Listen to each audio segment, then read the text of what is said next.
Hey everybody, it's Michelle here again with bearth.uhura here. bearth.uhura, I am a full spectrum plant eating holistic doula and an advocate for all things safe, natural, and effective. Here on this channel, we discuss all things pregnancy, birth, and womb health related. So if you guys and ladies like the content, please be sure to subscribe to the channel. Today's topic is going to be about, I'm going to be discussing colic and infancy. Um, Now, a lot of this stuff here is not intended as medical advice. Pretty much nothing that I talk about on this channel is intended as medical advice. Please research, research, research. I'm also not an expert. I am just giving, I'm going to be talking about my experiences as a doula. I work with a lot of families in the early stages because I also provide postpartum care services. And even for people who don't want my postpartum care, a lot of times I'm coming to see you a couple of times after the birth anyway. So I'm running into a lot of mamas and families with babies who are experiencing colic. I'm also being asked, questions all the time about, hey, my baby is fussy, and they don't even really know why. And usually it's because of something called colic, which is just unexplained irritability in your child, usually dealing with the digestive system. So I'm gonna just give some tips from my experience, not in my personal experience, but my experience as a doula and giving my clients tips and helping them and telling them things to do and ideas. Um, what has seemed to have worked during this time. So I want to try to get away from like gas drops and gripe water and things like that, because those things contain other things that I wouldn't personally give to my children. But if it is like super necessary, your baby is completely stressed out and you just want some kind of relief, and it's like a situation where you really just want to see your baby be okay, I get it, I understand it, I'm not judging at all. I'm just saying let's try to do some things to avoid colicky babies. So one of the things that I have noticed is that a lot of nurses and a lot of doctors will tell you that your baby needs to eat every 2 hours and they should remain on the breast for an extended period of time in between feedings, right? This is incorrect.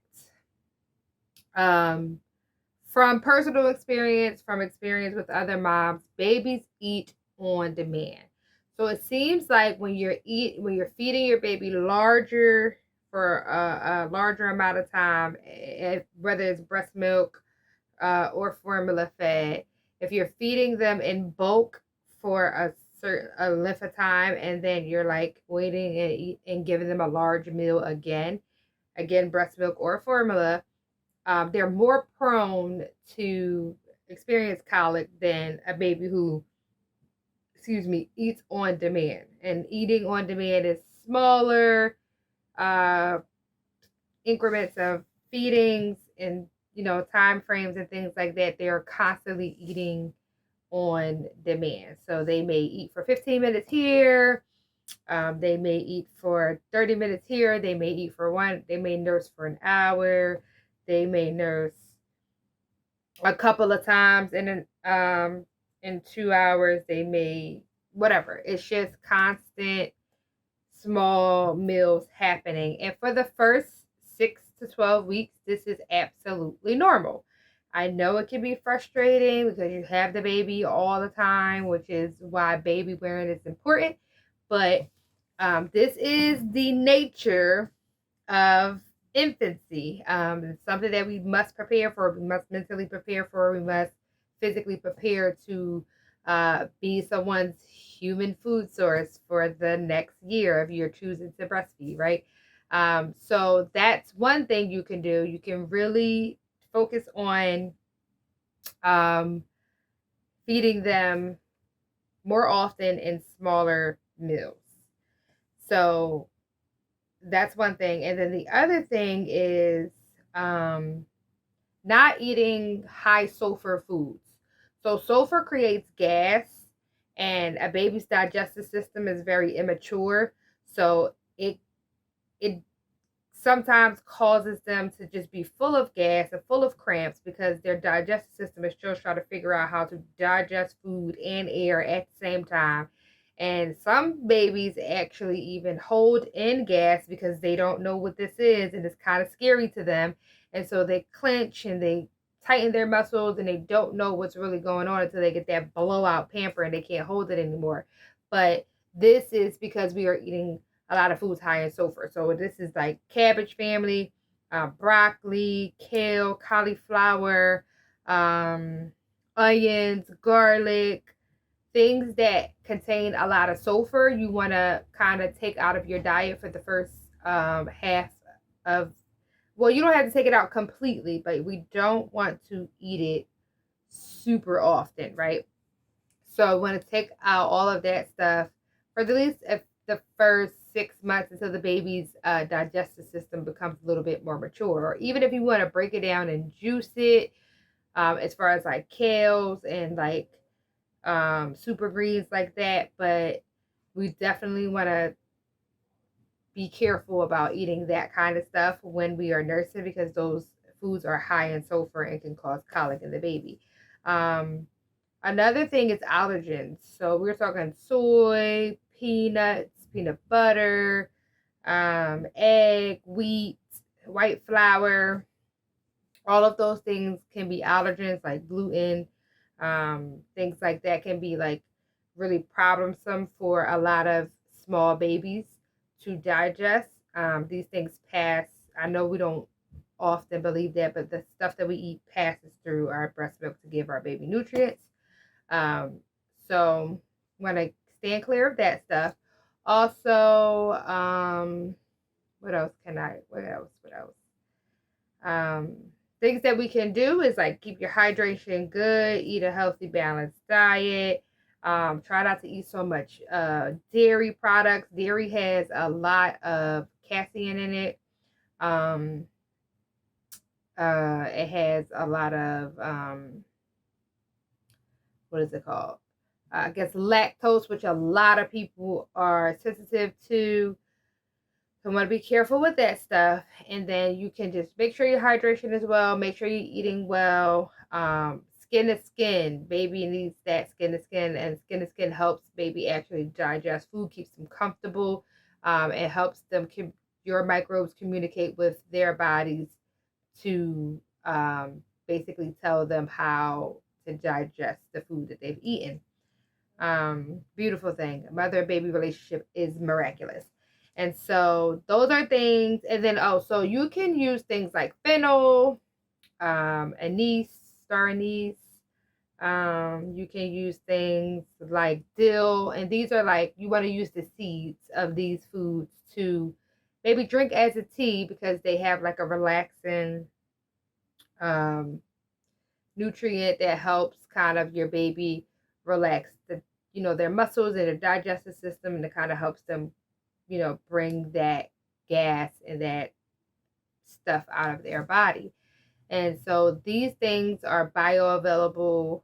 Like once you drink the tea, the seeds of tea is bioavailable through the milk straight to the baby. It's safe for the baby. I recommend that you check with dosages and things like that. If you have like a specific question, you want to do a consult, you could definitely reach out to me. But yeah, those things are really, really important to kind of like prevent colic in the baby. And sometimes even like nursing in an upright position as opposed to a laying down position could help too. But these things are just tips and tricks that I have kind of like seen that pretty much help. And I've said this in a different video before, but like I always advocate for postpartum moms to drink fennel tea, whether it's the seeds, the top of the plant. Eat fennel because that is really great to help the baby's digestive system mature and help them be able to digest the food that we're eating.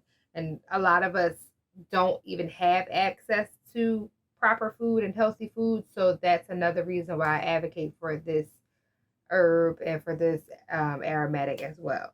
So those are the things that I've seen to have helped families. Like I know in my postpartum care, when I go out to family time, I always take them a tea, and that tea is full of fennel and things that they need and iron herbs and all of that stuff to help them and baby thrive.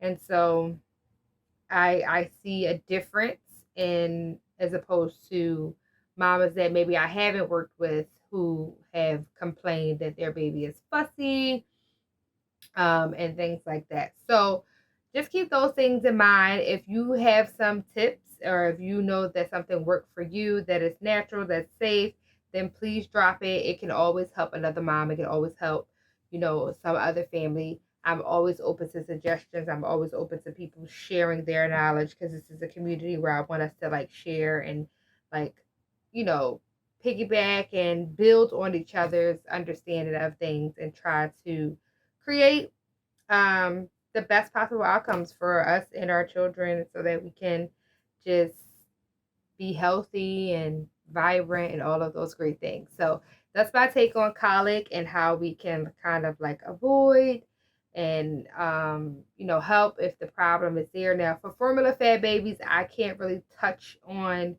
that too much because I'm not too educated about all of the different types of formulas. Um, I am a breastfeeding advocate, but if I had to choose, I would say just try to get like a formula that you trust.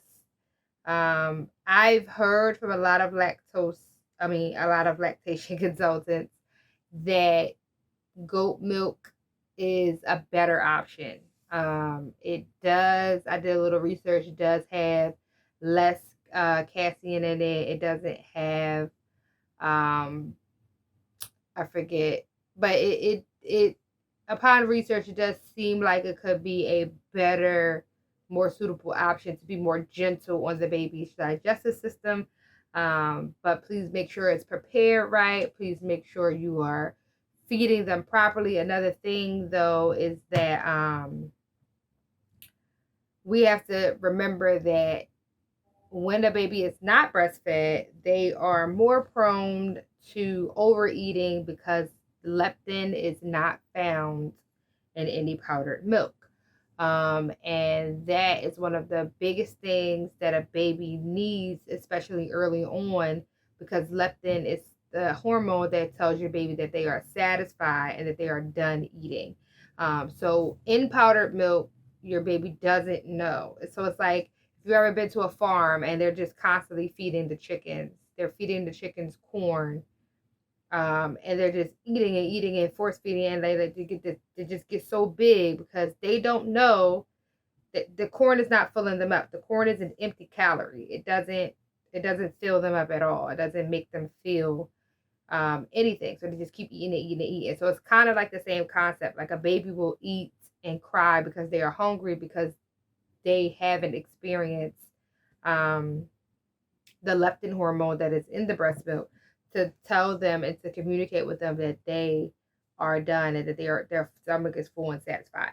So that's another thing that we have to keep in mind. So when you are feeding a child formula of any kind, you must pace feed them, and try to occupy them with other things, or skin to skin, or soothing them, or talking to them, and not just expecting them to eat, lay down, and go to sleep, because they're not going to feel full. They're not going to feel like they're satisfied. So that in those terms, they will cry because they think they're hungry, but they're not hungry. They just don't know that they are full. And so when they overeat, I have people saying like, "Oh, my baby is like 3 months and they're drinking 7 ounces." And I'm like, "Are you breastfeeding them?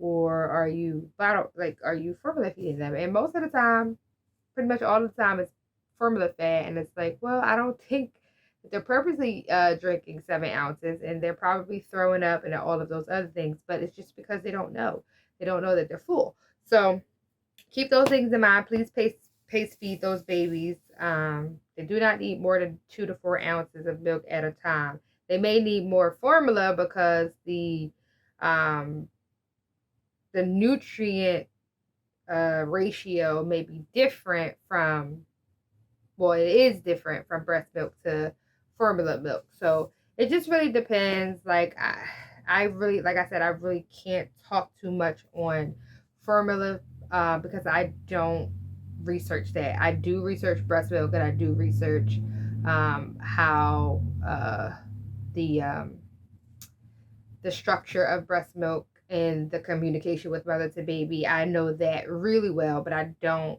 know the science of formula milk. So I do know that it cannot contain human milk oligosaccharides. I do know that it does not contain the leptin. I do know that it doesn't contain the ability to change structure depending on what your baby needs, and if they are needing more antibodies or they're needing more proteins or they're needing more something. I know that it cannot do that because it's just what's in the can. But I don't know enough about it to really focus on it and say which one you should feed or how you should feed a baby if you are formula feeding. But I'm pretty sure somebody else in the world is very much capable of discussing that. So that's pretty much my take on colic and how we can address it, avoid it. And yeah, I hope you found something useful, and I will see you for the next video. Peace and pregnancy death.